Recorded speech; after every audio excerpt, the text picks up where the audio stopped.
Okay, let's go back to the patient where it's everything. Yeah. The client doesn't look anymore for financing. The client looks for the joy of a good, being able to consume something.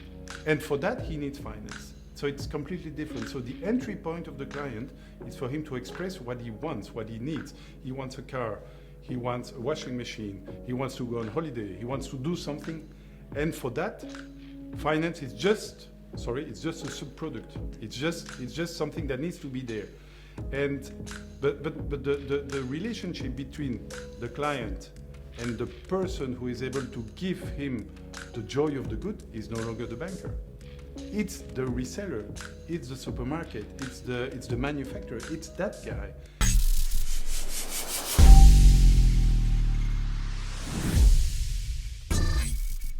So my name is Renaud Winand. I work for Basikon. I'm responsible within Basikon for the development of Northern Europe. Basikon is actually a company that delivers a solution to the market that manages the whole life cycle of loans, leases, any financing contract, from an ID that the customer has down to the collection of the funds, that the repayments that the client is making. 5 or 10 years ago, there was a big trend in the market, need in the market to digitalize all the financing market. The founders of the company realized at that moment that it was very costly. The only way to do it was to actually rewrite everything. It was almost impossible to have something at a reasonable TCO, total cost of ownership. So they decided at that moment that it was time to develop something completely new, completely from scratch. And that gave birth to that platform, Basikon. If we look at the characteristics of the solution, it is a collaborative solution, meaning that in the life cycle of those types of contracts, there are many stakeholders. There is, of course, the client and the banker, but then in between there might be a dealer. Just think about the car. You acquire a car, then you go to the dealership, and the dealer at a certain moment sells you a car, but you need a financing. So he's involved also in the process. Then there is, of course, there might be an intermediary that is involved. If we talk about other types of contracts, for example, other types of products, for example, mortgages, you could have the notary who's involved, or the expert that is going to make an expertise on the property, or things like that. All those stakeholders are involved, and they are actually connected to that collaborative platform. Another characteristic is that it's, of course, fully digital. It's completely based on microservices by design. It's available on the cloud, it's available through a SaaS model, and that makes it very powerful when it comes to interconnectivity with other systems. The third characteristic would be that it is hyper-configurable.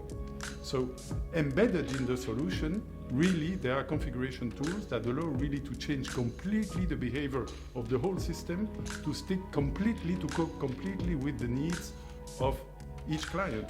And thanks to that, it is the time to market to launch new products, to change the organization of the financial institution, etc.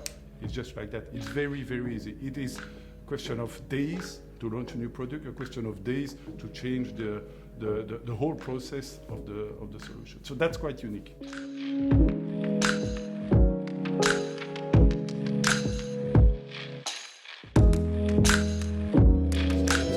That was really the core business of the banks. And that's probably why it took some time for them to let it go.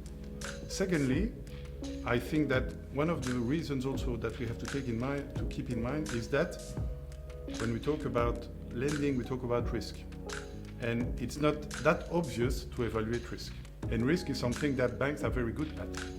And then came some newcomers. Why did those newcomers came? Because there was a kind of, I would say, complaint around the market that there is a monopolistic situation about the banks, and maybe there are some more agile companies, some fintechs that could take part of the business, of the cake, I would say.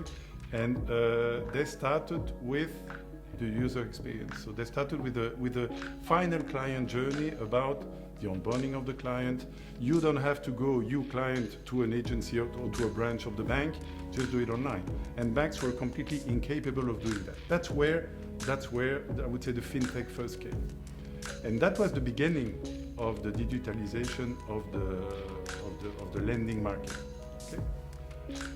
But what we see after is that it should not stop there, but it has almost stopped there. And if we look at how banks and how the lending market is contemplating that digitalization, usually it is around the front office, around the contact with the client, and that's it.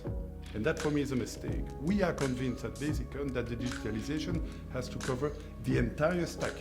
When I say the entire stack, I mean, of course, the contact of the client expressing his need, either directly or through a dealer when he wants to get financing for a car, or a supermarket when he wants to buy a washing machine or whatever. That's the first step, but also through the scoring of the client, the evaluation of the risk analysis, down to the disbursement, and then all the back office aspects also have to be fully digitalized, because there's something that we have to keep in mind. It is that in the lending sector there is, of course, the granting of a loan, but then there is the after-sales, the aftercare, the after-sales care. For example, you might have a mortgage and you might want at a certain moment to make an early repayment.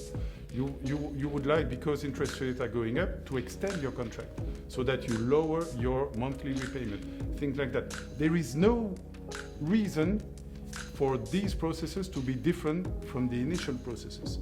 But that's the way it works today. So usually the front office is digitalized, but then the back office is not. And that is not good for the client, because the client doesn't understand why it's so easy to get a loan, but it's so difficult to get it modified. Okay? So that's what we see in the market, and that's the trend that we believe is happening at the moment.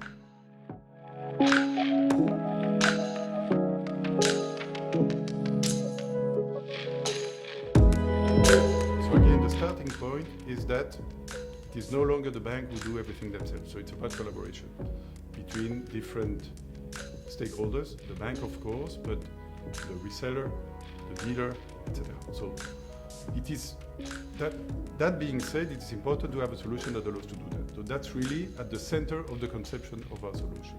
That's one thing. The other thing is that when we look at embedded finance, actually, like you rightly said, the client doesn't look anymore for financing. The client looks for the joy of a good, being able to consume something. And for that, he needs finance. So it's completely different. So the entry point of the client is for him to express what he wants, what he needs.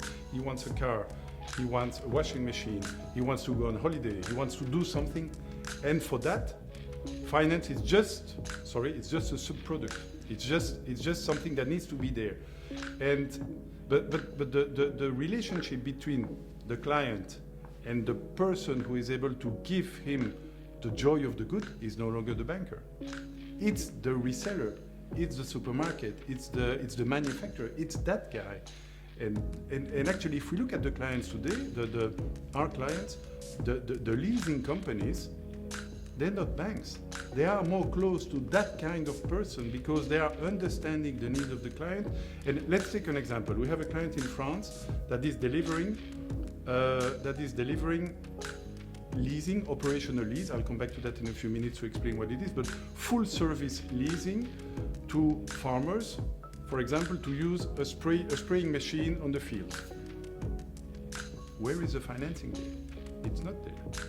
But it is about understanding what the client needs, understanding the intensity of the usage he wants, and then being able to transform that into a quote and to say to the client, you are going to pay 200 euro every month or whatever, and we will put at your disposal a machine that will enable you 2 hours a day during 2 weeks or whatever to do what you want. And they take care of the financing because they are in communication with the bank.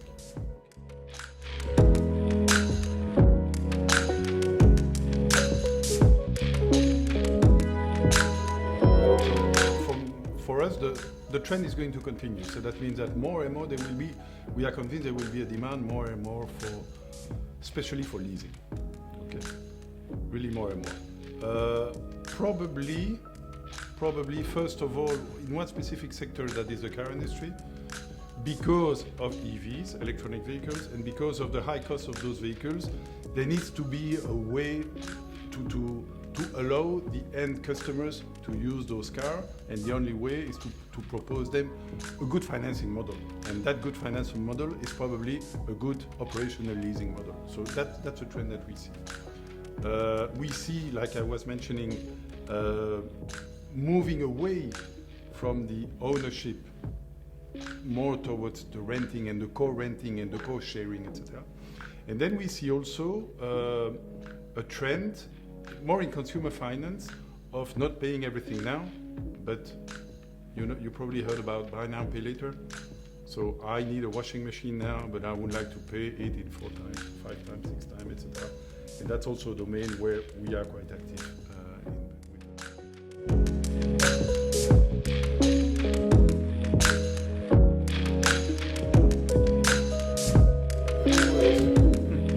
Probably the most obvious one is innovation.